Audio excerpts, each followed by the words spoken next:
So when I talk about loving myself, it's not a self-help book. It's not something that I'm getting from an outside source. Because you know what the outside source is? Is when you sit in front of the mirror and you light up all the vanity lights. It's funny that they call those things a vanity. Just saying. That's not going to help me. However, it says, I pray that you prosper and be in good health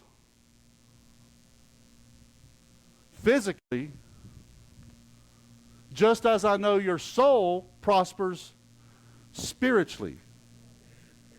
So when my soul is prospering spiritually, do you understand the word when it says, I pray that you be in good health and prosper physically, just as I know your soul prospers spiritually? That tells me I'm a spiritual being with a soul, because when I'm a spiritual being with a soul, I will prosper and be in good health.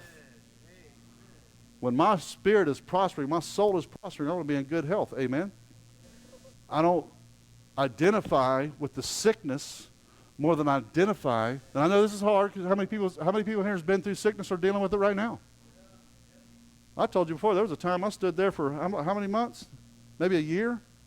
I dealt with something in my body that I didn't even know I didn't even know if I was going to be able to get them preach on Sundays. I would stand there and feel like my wife would sometimes just grab my arm, because I was about to literally fall over, because I could not get my balance. I could not get anything. I was just like, and I was just, listen, I'm a praying guy. I'm a faith guy. And I'm standing there going, devil, shut up. And he's like, bah, bah, bah, bah, bah, bah, bah. And it kept doing this. I'll tell you what happened, though, is as soon as I did this and I started preaching the word, it went away. It was gone. And I was able to shuck corn, and as soon as the corn got shucked and you guys left, guess what happened? The enemy came back and did this.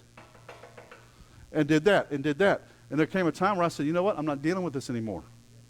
This is not going to affect me anymore. But what was happening is in my mind, listen guys, I'm telling on myself a little bit, in my mind, is I was starting to identify with what was going on with me on Sunday mornings up here more than what I was doing here. But as soon as I identified with this and what it was, you know what I did? I stepped out of my flesh suit into my spirit suit. When I began to minister the word, I reminded myself that I am a spirit with a soul that's living in the flesh. And when I'm a spirit with a soul living in the flesh, I can tell my body what to do. I don't identify with the sickness. I identify with who Christ created me to be. And if God created me to be in the image of Christ, then guess what? Christ doesn't have the sickness, so I need to. It doesn't mean I won't deal with it in my body. I'm not going to identify with that.